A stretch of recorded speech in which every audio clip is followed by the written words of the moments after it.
우리 지금 1차 선교를 보고 있죠. 1차 선교를 보고 있습니다. 바울과 바나바가 이제 수리아 안디옥 교회에서 파송을 받았죠. 그래서 지중해에 있는 그 섬이죠. 지금 섬이 보이죠. 키프로스 섬으로 가서 성경에는 구브로 섬이라고 나옵니다. 그죠? 요즘은 키프로스라고 나옵니다. 그래서 거기서 선교를 하고 그리고 터키 내륙으로 들어가죠. 터키 내륙으로 들어가서 버가에서 비시디아 안디옥이라는 큰 도시로 가죠. 비시디아 안디옥에서 또 어디로요? 이고니온으로 가고 또 루스드라로 옮겼다가 더베로 가서 다시 돌아오는, 더베에서 루스드라, 이고니온, 비시디아 안디옥으로 이렇게 돌아오는 그런 선교 일정이죠. 굉장히 짧게 기록되어 있죠. 그죠? 한 장 안에 다 기록되어 있는데 이게 거의 2년 가까운 시간입니다. 그러니까 이게 우리가 그 많은 세월 동안에 어떤 여러 가지 복잡한 만남, 또 사고, 소동 여러 가지가 있겠죠. 그런데 이렇게 짧게 기록했다는 것은, 그죠? 우리가 다 모른다는 결론은. 물론 핵심적인 내용만 적었기 때문에 그 내용은 알지만 여러 가지, 그죠? 정황들을 다 파악할 수는 없죠. 하지만 그러나 바울의 그 마음, 또 그 당시 선교의 어떤 상황, 이것을 우리가 어느 정도 우리가 파악할 수 있는 그런 핵심적인 내용을 잘 기록해 놓았다고 보입니다. 보면, 그죠? 엄청난, 그죠? 바울이 죽었다가 살아나는 그런 일도 있고 또 여러 사건 사고가 많죠. 우리 48절을 보면, 우리 사도행전 13장 48절을 보면 유대인 그리스도인이 있고 또 이방인이 있죠. 그죠? 그래서 복음이 전파되니까 많은 이방인들이 돌아오는 일이 있습니다. 하나님 말씀을 듣고 어떻게 해요? 영생을 주기로 작정된 자는 다 있더라, 이렇게 합니다. 그리고 또 어떻게 해요? 복음이 편만이 전파되는 두루 복음이 49절에 보면 주의 말씀이 그 지방에 두루 퍼지니라. 그 지방이 어디입니까? 지금 우리 지도에 보면, 지도가 안 나오네요. 지도에 보면 비시디아 안디옥이라는 곳에서 이렇게 복음이 두루 퍼지는 이 내용이, 그 지방이란 말이 그 비시디아 안디옥을 이야기하는 거죠. 그죠? 예. 그래서 이 지도를 머리에 그리고 기억해 놓았으면 좋겠습니다. 지금 여기가 터키죠. 터키 지역입니다, 지금. 그죠? 그래서 요거 생각하면서 말씀을 들었으면 좋겠습니다. 그래서 우리가 깨달아야 될 것은 우리가 선교는 영적 싸움이라는 거예요. 첫 번째로 선교는 영적 싸움이라는 것을 우리가 봅니다. 하나님 말씀이 전파되고 편만이 증거되는 그 시기에 똑같이 다른 소동이 있다는 겁니다. 그죠? 사탄, 마귀, 귀신들이 똑같이 역사한다는 거예요. 우리 50절에도 보면 이에 유대인들이 경건한 귀부인들과 그 신의 유력자들을 선동하여 바울과 바나바를 박해하게 하여 그 지역에서 쫓아내고, 선동하고 박해하고 쫓아내고, 그죠? 그 뒤에 보면 14장 2절에 보면 악감을 품게 하고, 어쨌든 못 믿게 하고 마음이 하나님 앞에 가까이 못 나오도록 그렇게 계속해서 속이고 또, 그죠? 방해하게 하고 뭐 그렇게 하는 거예요.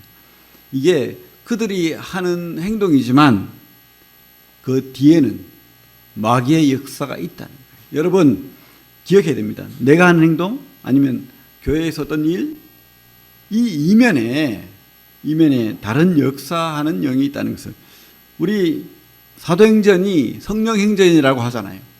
하나님의 복음이 전파되고 증거될 때 누가 같이 하십니까? 성령이 하시는 거죠. 그죠?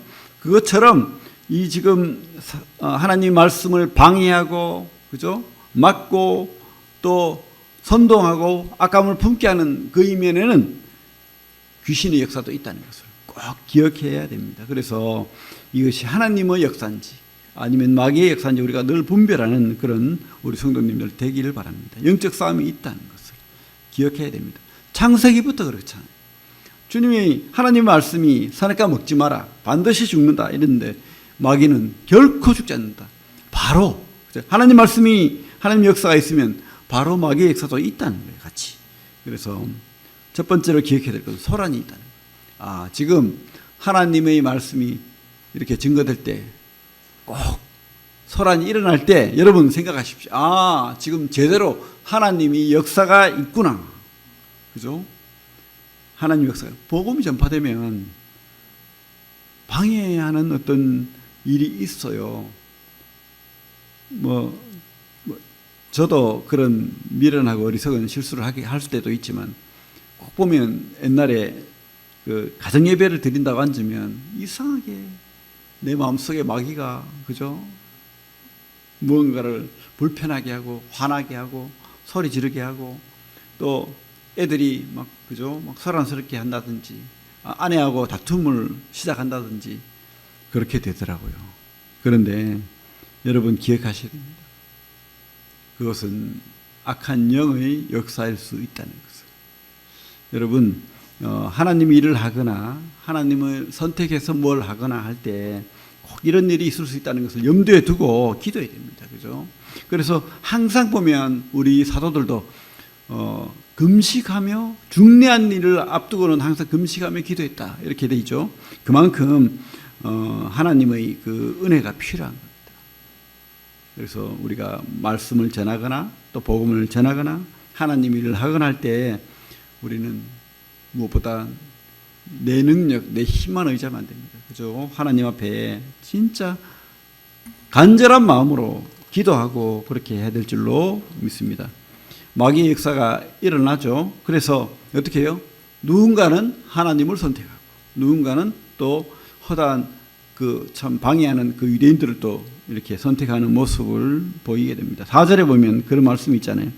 그 시내의 무리가 나뉘어, 14장 4절에 그 시대의 무리가 나뉘어 유대인을 따르는 자도 있고 두 사도를 따르는 자도 있는지라. 놀라운 사도의 그 복음 전파, 그 말씀을 다 믿으면 좋겠는데 아니라는 거예요.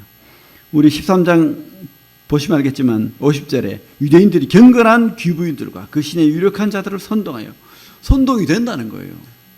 그들의 말도 설득력이 있다는 거예요. 지금 이 사람들은 이방인들이기 때문에, 그죠? 누구 편이 아니에요. 그런데 바울의 그 복음보다 유대인들이 그 말이 더 설득력 있게 들린다는 거예요. 왜 여기 경건한 귀부인들이 많이 교회 회당으로, 그 당시 유대인들 회당으로 왔느냐? 여성들의 그 당시 로마나 이런 데는, 그죠? 아주 이렇게 여성들을 굉장히 하대했죠. 물론 유대인들도 그런 게 있지만은, 그런데 특별히 이렇게 가정이 음란하고 이렇게 타락한 경우가 많았어요. 그래서 이혼하는 가정들이 많이 요즘하고 비슷해요. 그죠? 이렇게 제멋대로 남자들이 마음대로 여성들을 취하고 이러면서 그 많은 여성들이 고통을 당하고 이런 경우가 많았다는 거예요. 그런데 하나님 말씀을 받은 유대인들은 그나마 가정을 지키고 진실되게 가정을 다스린다는 거예요. 그래서 이 이방인들이 회당을 좋아했어요. 가면 말씀을, 우리 남편 데려가면 제대로 사람이 되는구나. 그래서 우리 교회도, 그죠? 남편 때문에 아니면 아내 때문에 교회를 데리고 오고, 그죠? 그런 경우 있잖아요. 교회 가면 우리 애들이 교육을 잘 받을까봐 그렇게 해서 교회 데려오는 경우도 있더라고요. 또 남편이 그죠? 가정을 충실하지 않고 세상적인 사고, 근데 교회 오니까 변하더라. 근데 똑같아요. 유대 회당에 오니까 사람이 변하더라. 이래가지고 지금 여성들이, 그것도 경건한 귀부인들이 많이 교회 회당을 왔는데 그 회당 사람들을, 그죠? 유대인들이 하나님을 못 믿게 하는 거예요. 지금 능력 있는 귀부인들, 그러니까 돈도 있고, 그죠? 권력도 있고 좀 그런 아주 귀족 자제들이겠죠. 그러다 보니까 유력한 자들을 선동하니까 그 사람들 때문에 유대인들이 그 말빨이 서는 거예요. 그래서 바나바와 바울을 박해하고 쫓아내기까지 했다는 것을 우리가 보게 됩니다. 지금 그래요. 지금 얼마나 교회가 핍박받고 세상으로부터 그리스도인이라는 것이 특별히 미디어를 통해서 교회를 다니고 하나님을 믿는 것이 이상한 사람들이냐, 그죠? 뭐 미신을 믿는 사람처럼 괴기한 모습으로 교회 다니는 사람들이 이상한 주문을 외우는 것처럼 그렇게 나오고 그렇게 해요. 그게 언제부터 그랬을까요? 이게 마귀 사탄의 어떤 계계일 줄로 믿습니다. 특별히 언론에, 방송에, 미디어를 통해서 얼마 전부터, 그죠? 이렇게 교회는 하나님 믿는 것은 이상한 것처럼 만들어버렸어요. 그렇습니다. 어쨌든 이 세상은 하나님을 못 믿게 하려고 이렇게 선동하고 악감을 품게 하고 그렇게 하는 거예요. 여러분 잘 살펴봐야 돼요. 이 세상이 저절로 움직이는 게 아니라는 것을.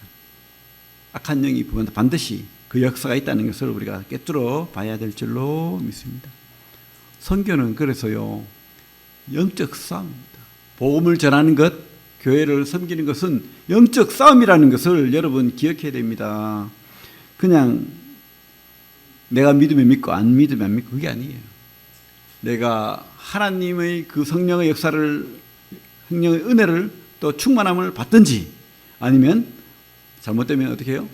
마귀의 역사에 부안해동하고 선동되어서 오히려 교회를, 그리스도인을 박해할 수도 있다는 것을 기억해야 됩니다. 그래서 참 말씀에 성령에 붙들린 우리 성도님들 다 되길 바랍니다. 영적 싸움이라는 것을 꼭 기억해 주시고, 그리고 선교는 고난입니다. 고난. 물론 하나님 우리에게 잘되고 범사에 잘되고 복 주시기를 원합니다. 하지만 하나님의 그 일을 동참하고 하나님의 일에 충실하려고 하면 고난도 뒤따른다는 것을 우리가 알 수가 있어요. 우리 22절, 14장 22절 말씀 한번 같이 읽겠습니다. 시작. 제자들의 마음을 굳게 하여 이 믿음에 머물러 있으라 권하고, 또 우리가 하나님의 나라에 들어가려면 많은 환난을 겪어야 할 것이라 하고, 그죠? 성경 말씀에 예수 믿으면, 교회 나오면 만사형통이야. 아니, 물론 하나님께서는 끝을 좋게 하시지만, 끝을 행복하게 할 수도 있지만, 그러나 그 과정 속에서는 고난이 반드시 따른다는 것을 우리가 기억해야 됩니다. 그래서 하나님의 역사와 마귀의 역사 같이 가는 거예요. 복음이 전해지면 이적과 기사와 능력이 반드시 뒤따릅니다. 이 시대도 그래요. 그 시대도 그렇지만, 그죠? 바울이, 베드로가, 그죠? 능력과 기적을 행하잖아요. 그런 일이 지금도 있습니다. 지금도 있고, 그렇지만 또한 마귀의 역사도 있다는 것을 기억해야 되고, 또 우리 삶 속에서 고난이 있다는 것을 여러분 명심해야 됩니다. 어떤 고난입니까? 여러 고난의 종류가 있겠지만, 첫째로 유혹의 고난도 있다는 것을 여러분 기억해야 됩니다. 그 뒤에 가면 14장 8절부터 보면 루스드라에 그 나면서 걷지 못하는 그런 장애자가 있었어요. 그래서 하나님이 특별히 이 바울을 통해서 능력을 행합니다. 그 사람이, 그죠? 바울이 보니까 받을 만한, 하나님의 은혜를 받을 만한 믿음이 보이는 거예요. 그래서 뭐라고 하죠? 일어나라 이렇게 하죠. 그러니까 바로 일어서요. 깜짝 놀랄 만한 그런 기적이 일어나는 거예요. 그래서 보면 뭐라고 하냐면, 그 당시 그 지역 루스드라는 특별히 그 말도 다르고 또 그들의 그 종교도 달랐는데, 제우스 신을 특별히 많이 섬겼어요. 제우스 신. 그리고 헤르메스. 그래서 그 당시 그 지역에 어떤 신화가 있었냐면, 제우스라는 그 그리스 신하고 헤르메스가 사람의 모습으로 왔는데, 어떤 마을에 왔는데, 어떤 집에서 그 집의 그 가족들은 그 사람을 잘, 제우스와 헤르메스가 사람의 모습으로 왔을 때 잘 섬겨가지고 그 집이 신전이 되고 은혜를 받았는데, 그 마을 사람들은 그 제우스와 헤르메스를 받아들이지 않았어요. 이 사람들은 배척한 거예요. 그래서 그 마을은 어떻게 해요? 홍수로 잠겼다, 이런 신화가 있어요. 그러다 보니까 이 사람들이 깜짝 놀란 거야. 루스드라에 못 걷는 태어나면서부터 장애자가 갑자기 일어나니까, 그죠? 그들의 눈에는 뭐라고 보이냐면 바울이 제우스가 되고 이 바나바가 헤르메스가 되는 거예요. 바울은 조금 이렇게 덩치가 작고 왜소하고 볼품없이 생겼던 것 같아요. 그러다 보니까 하나님이 능력은 있지만, 그죠? 그 장애자를 일으켰으니까 능력이 있지만 말도 잘 못하고 그래서 제우스, 헤르메스는 덩치도 있고 그러니까 바나바가 잘생기고 덩치가 좋았던 것 같아요. 그래서 너는 바나바는 헤르메스다 이래가지고 막 바로 신들이 내려왔다 이러면서 제사장들이 막 뛰어왔어요. 제사 지낼 준비를 하면서, 그죠? 제우스와 헤르메스가 내려왔다 이래가지고 난리가 났죠 지금. 그래서 그렇게 했을 때에 이게 유혹입니다. 여러분, 하나님이 권하는 유혹도 있는 거예요. 내가 복음을 전하니까 막 구원받아. 내가 데려오니까 사람들이 잘 따라와. 내가 전하니까 사람들이 변해. 아, 내가 하는구나. 그래가지고 타락하는 사람들이 꽤 있거든요. 여러분 오해하지 마십시오. 내가 복음 전하고 내가 하는 게 아니에요. 하나님이 주신 그 하나님의 은사이고 능력입니다. 절대 내가 하는 게 아니에요. 내가 목이 뻣뻣해지고, 그죠? 내가 잘났고 어디 감히 나한테 이러면 안 되는 거예요. 세상은 사람들을 이렇게 죽게 세우기도 합니다. 그래서 교주도 만들고 교주가 다 그렇게 되는 거예요. 내가 이렇게 하다 보니까 사람들이 나를 따르는 거야. 그래서 내가 갑질하면서 내가 신이 되어버린 거예요. 그게 바로 교주죠. 이단의 교주. 그리고 옛날에 황제들이 자기가 신이 돼가지고 내가 그런 제우스가 되고 로마의 형제들이 다 자기들이 신이라고 생각했잖아요. 절대 아닌 겁니다. 지금 바나바와 바울은요 제대로 자신을 알고 있어요. 물론 바울의 능력이, 그죠? 이 사람을 이렇게 세웠지만 그 능력의 실체는 바로 하나님인 겁니다. 절대 바울이 아니죠. 그래서 우리 말씀을 보면 말씀 14절 15절 같이 한번 읽어볼까요? 14절 15절 시작. 두 사도 바나바와 바울이 듣고 옷을 찢고 무리 가운데 뛰어 들어가서 소리질러 이르되 여러분이여 어찌하여 이러한 일을 하느냐. 우리도 여러분과 같은 성정을 가진 사람이라 여러분에게 복음을 전하는 것은 이런 헛된 일을 버리고 천지와 바다와 그 가운데 만물을 지으시고 살아계신 하나님께로 돌아오게 함이라. 그죠? 여러분, 아무리 내가 능력이 있고 아무리 내가 똑똑하고 많이 알고 교회에서 인정받고 그럴지라도 겸손할 줄 알아야 돼요. 바울은 깜짝 놀래가지고 잠시, 그죠? 내가 신이야. 왜? 그러면 말빨이 서니까. 그래가지고 잠시 좀 이렇게 신대접 받고 그렇지만 나는 사실 아니야 이렇게 작게 말하고 그러면 얼마나 대우를 받겠어요. 다 따라와 이러고. 근데 그게 아니에요. 지금 긴급한 겁니다. 하나님의 자리에 내가 설 뻔한 거예요. 그래서 어떻게 해요? 옷을 찢고. 절대 아니야. 난 아니라고.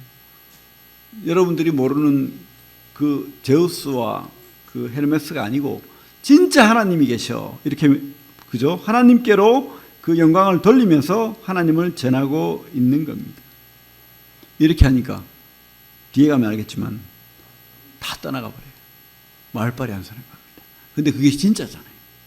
여러분, 아무리 내가 살짝, 그죠? 다른 사람보다 다른 사람에게 인정받고 싶더라도 절대 이런 어리석고 미련한 유혹에 넘어가면 안 됩니다. 하나님만이 우리 참 신이고 하나님이시고 구원자이심을 믿어야 됩니다. 유혹의 고난을 왔을 때 오히려 더 무릎 꿇고 더 하나님 앞에 회개하고 나가야 될 줄로 믿습니다. 그리고 또 진짜 고난이 있죠. 아까도 말했지만 박해하고 선동하고 악감 품고 막 그죠? 이를 부득부득 깔면서 그들을 괴롭히고 돌로 치고 그렇게 고문하고 그렇게 하는 거예요.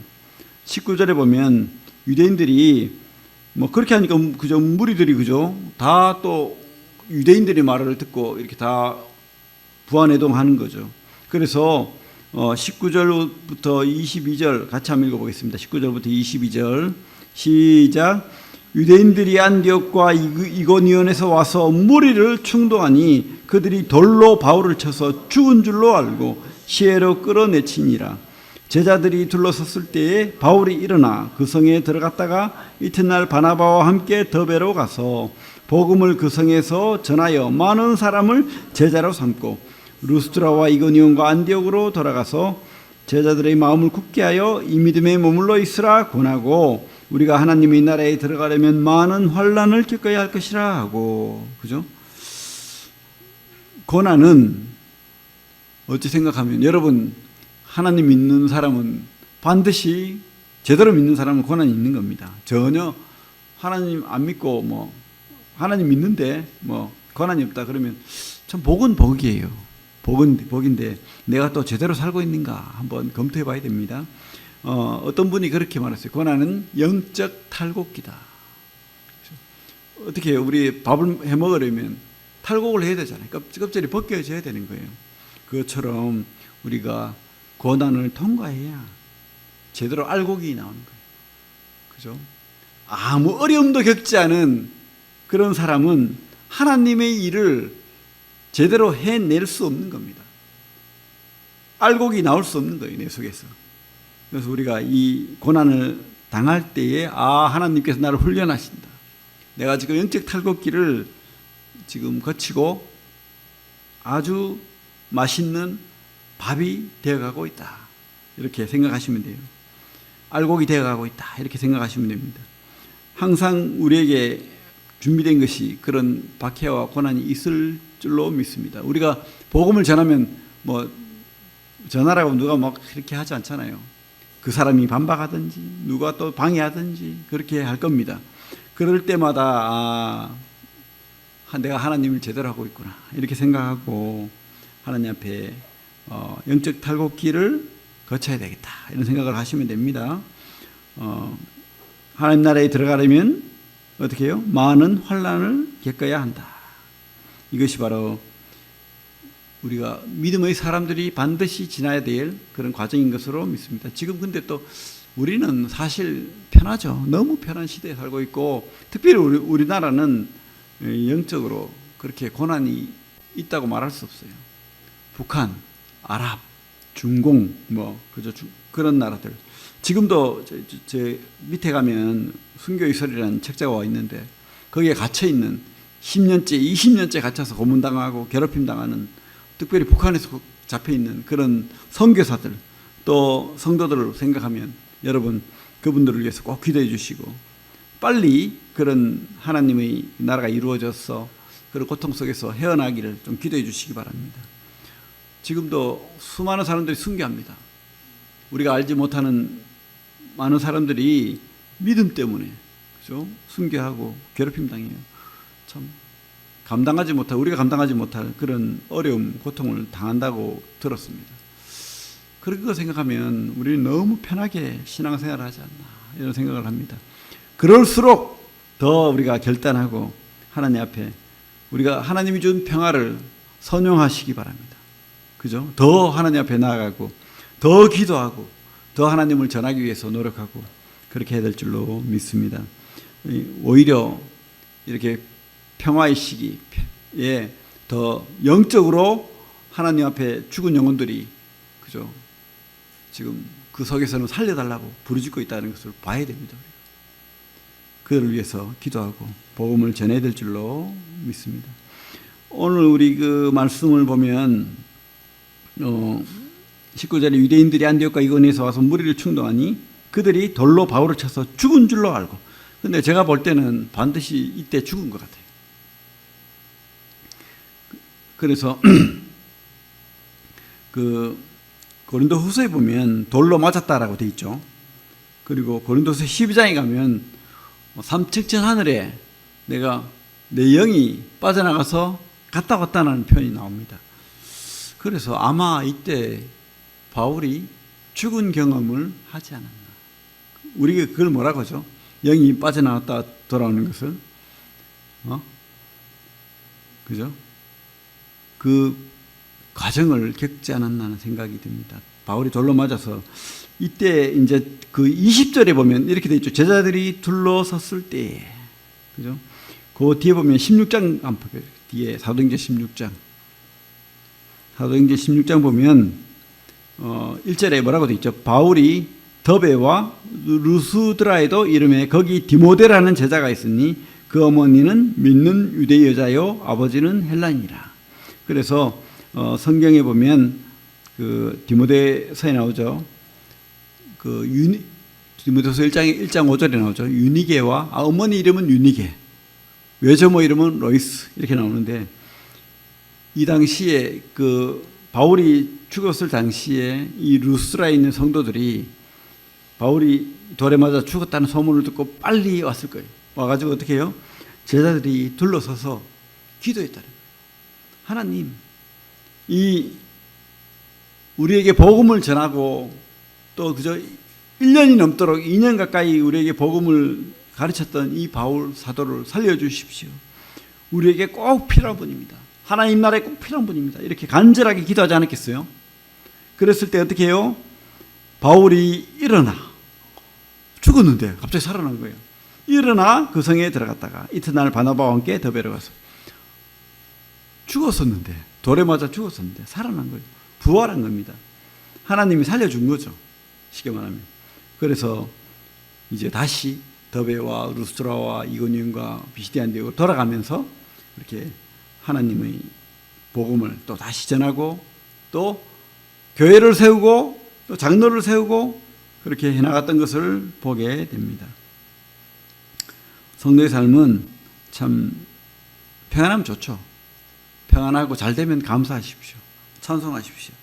그러나 꼭 그게 아니라는 것도 기억하십시오. 내가 주님을 위해 살려면 고난도 통과해야 된다는 것을 꼭 기억하시고 그 고난이 올 때 오히려 하나님이 나를 기억하고 나와 함께 하시는구나. 하나님이 살아계심을 드러내시겠구나. 이거 꼭 기억하시고 사시기 바랍니다. 세 번째로 우리가 기억해야 될 것은 선교의 마무리는 항상 그 최종 목적지는 교회라는 겁니다. 그죠? 우리가 한 사람 영혼 구하는 게 목적이 아니고 물론 한 영혼 구하는 게 목적이지만 그 한 영혼을 통해서 교회가 세워지는 겁니다. 교회의 리더십이 세워지는 거고 교회의 공동체가 세워지는 겁니다. 우리 14장 23절 보면 각 교회에서 장로들이 택하여 금식 기도하며 장로들을 택하여 금식 기도하며 그들이 믿는 주께 그들을 위탁하고 비시디아 가운데로 지나서 밤벨리아에 이르러. 그죠?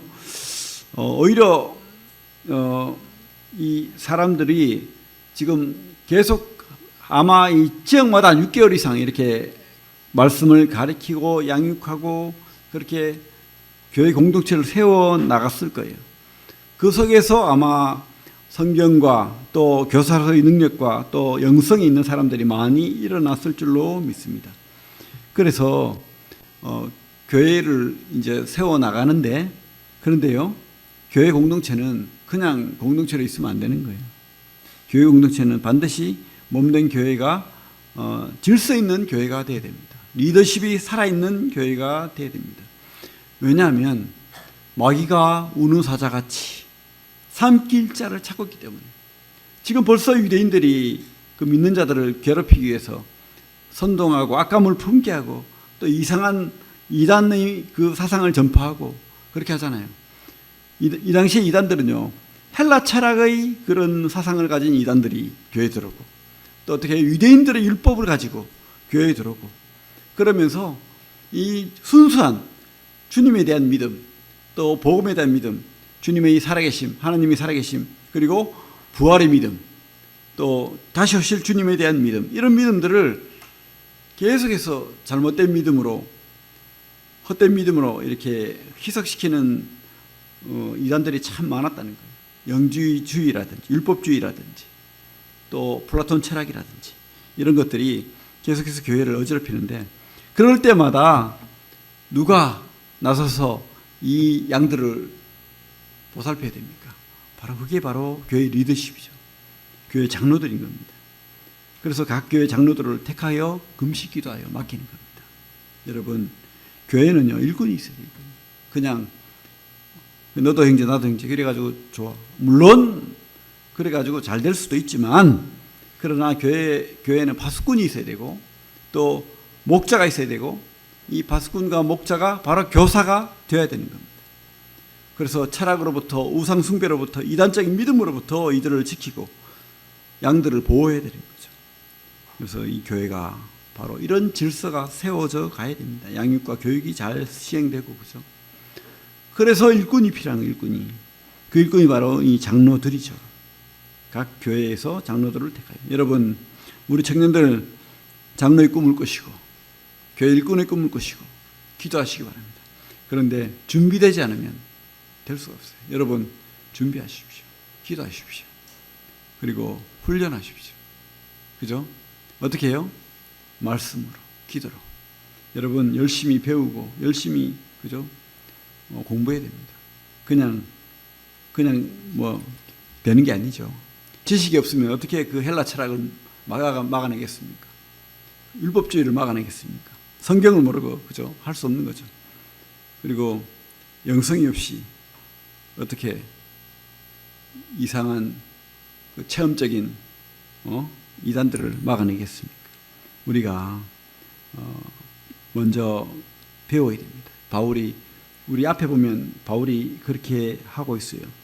오래 있어. 우리 14장 2절 봐요.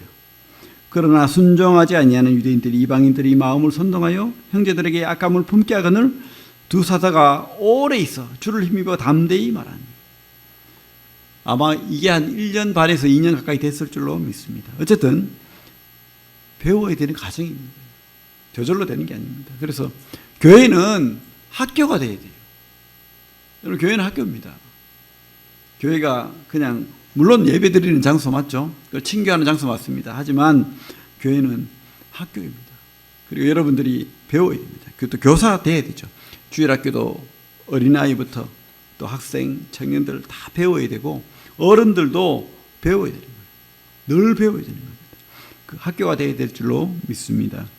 여러분, 그러면 여러분들이 이 교회에 그런 교사의 은사, 또 일꾼의 은사들이 많이 일어나서 또 참 또 다른 교회가 세워지고 또 다른 하나님의 역사가 이루어지는 그런 구미새 있는 교회 되기를 진심으로 바랍니다.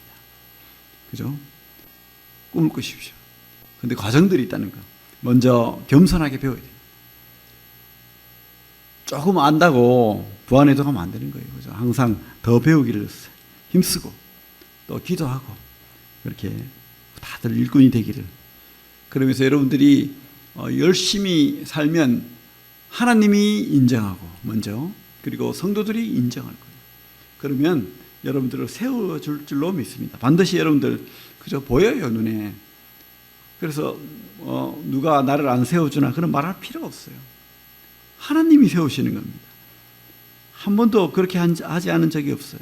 제가 볼 때는 지금까지 제 경험으로 여러분들이 끝까지 하나님 안에서 그렇게 꿈을 꾸고 살면 하나님이 이렇게 세우신다는 거 기억하시기 바랍니다. 선교가 어렵죠. 교회가 어렵습니다. 그럴 때 또 첫째 기억해야 될 건 뭐라고요? 영적 싸움이라는 거. 악한 영이 하나님의 그 역사를 같이, 역사가 일어날 때 꼭 소동을 일으킨다는 거. 그래서 우리 영적인 영안을 떠야 됩니다. 그래서 분별하는 그런 능력이 있어야 되겠죠. 그리고 우리가 선교는 반드시 고난이 따른다는 것을 기억해야 됩니다. 고난이 동반한다. 영적인 탈곡기와 같다고 했죠, 제가. 그 과정을 내가 알곡이 되기 위해서 그런 과정을 통과했을 때에 하나님께서 더 크게 쓰신다는 것을 기억하시고, 그리고 마지막으로 교회에 참 질서가 있어야 된다는 것을. 교회는 반드시 이런 질서와 또 리더십들이, 또 은사가 활용되어야 된다는 것을 기억하시고 그런 꿈을 꾸시길 바랍니다. 그런 교회들이 많이 나오기를 또 소망하고, 구미새인동교회가 그런 BCD 그런 바울과 바나바와 같은 그런 훌륭한 일꾼들이 많이 나오는 그런 교회가 되기를 바랍니다. 기도하겠습니다.